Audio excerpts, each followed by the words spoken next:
দাঁড়ান, কি হয়েছে? ভাইজান, আপনি আমারে পাই করে আপনি আমারে পরীক্ষাটা দিতে দেন। না না, আবার চলে যান আপনি, আর যাওয়া যাবে না ভিতরে। আপনি যদি আমাকে পরীক্ষাটা না দিতে দেন না, তাহলে আমার জীবনটা দিতে। আরে উড়ান উড়ান, শোনেন ভাই, আমার তো চাকরির চিন্তা আপনার একটু করা লাগবো। আমি তো পরের চাকরি করি, আমার যেমনি কইবো আমি তো এমনি চলুম। আমি যদি পারতাম তাহলে আমি তোমার আগেই রেখে যেতাম, আমি দিতে পারবো না। না ভাইজান, আমার অনেক স্বপ্ন, পরীক্ষা দিতে হবে, তা না হলে আমার যে আত্মহত্যা করা ছাড়া কোনো উপায় নেই। দেখেন আপা, আমি আপনার কোনো মতে ভিতরে যাইতে এমন করবেন না ভাই, তাহলে যে আমার আত্মহত্যা করা ছাড়া কোনো উপায় থাকবে না। আমার পক্ষে সম্ভব না। এই কি হচ্ছে এখানে? অনেক আগে শুরু হয়েছে, এখন তো আসলে হবে না।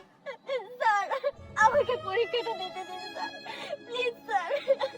আপনারা যদি আমাকে আপনার কাছে তো যথেষ্ট সময় আছে, আপনি দেরি করে আসছেন, পরের বছরের পরীক্ষা দেবেন, সমস্যা নেই তো।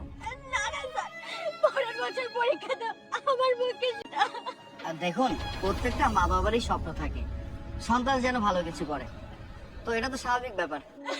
হ্যাঁ স্যার, আমি লাশ রেখে পরীক্ষা দিতে এসেছি। মানে তাহলে শুনুন স্যার, বিসিএস স্ক্যানার পরীক্ষা দেবে। বাবা, তুমি দেখা তাকিয়ে তোমার মেয়ে পরীক্ষা দিতে যাচ্ছে, পূরণ করতে পারে।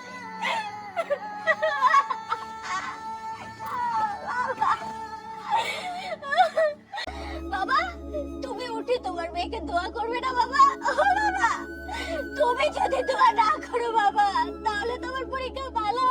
তুই একটু বাবাকে বল না, বাবা যাতে উঠে আমাকে দোয়া করে।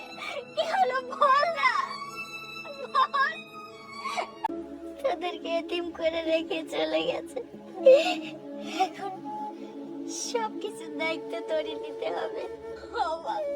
কোন কাপড়ের সমস্ত ব্যবস্থা আমরা করব, তুই যা ঠান্ডা মাথায় পরীক্ষা দিস মা। মনে রাখিস, এটা আমার চাওয়া না, তোর বাবার চাওয়া।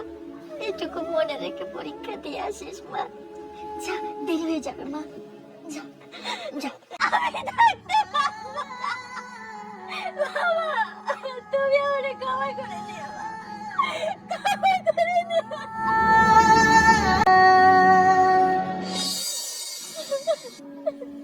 ভেরি স্যাড, একজন বাবা মারা গেছে, সেই বাবার লাশ রেখে মেয়ে আবেগে আপ্লুত হয়েছে।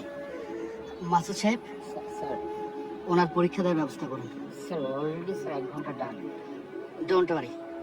ব্যবস্থা করতেছি, আপনি আমার সঙ্গে আসুন।